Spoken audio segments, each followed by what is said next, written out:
Hello and welcome to our weekly look ahead at the markets.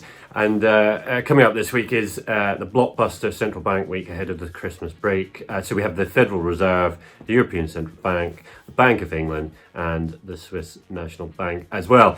So those are the four big hitters coming out this week. All eyes, of course, on the Fed. It's expected to pause. The market is very, very confident that it's going to pause. There's certainly no chance of a cut yet, despite the market pricing in something like 100 basis points of cuts next year. The question this meeting will be around a couple of things really. First, the dot plot.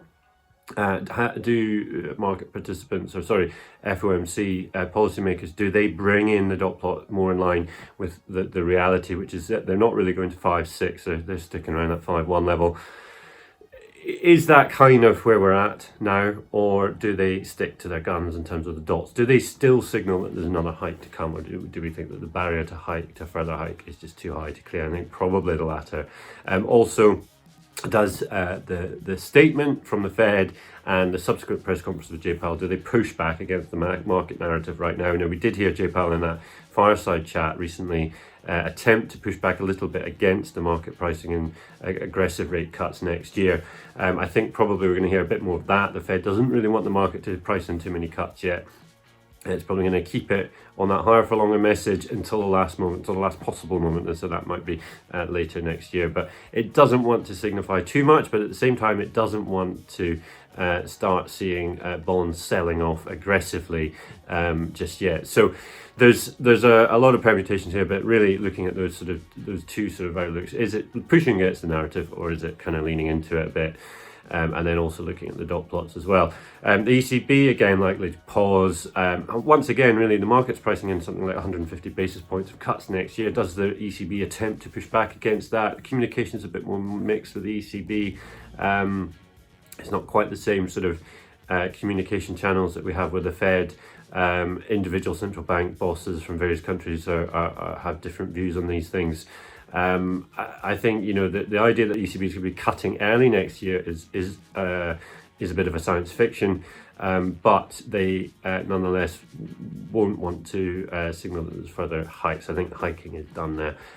Likewise, BoE. I think Andrew Bailey's going to be pushing quite hard against the rate cut narrative. He's probably going to push against that, the firmest of the three.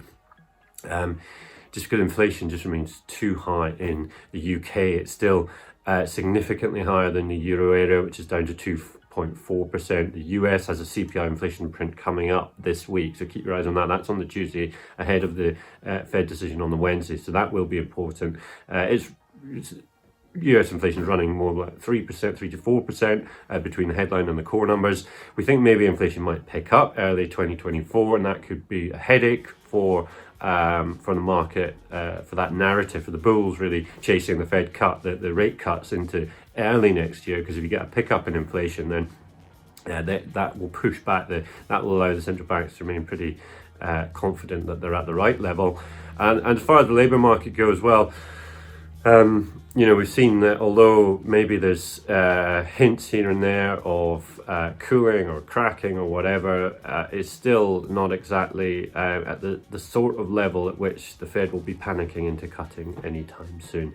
And then finally, Swiss National Bank, again, a drop in inflation likely means that they're going to stand pat on interest rates this coming week. So big central bank decisions looming. Also that CPI print from the US, so keep your eyes open for that one. That's it for now. Thanks for watching.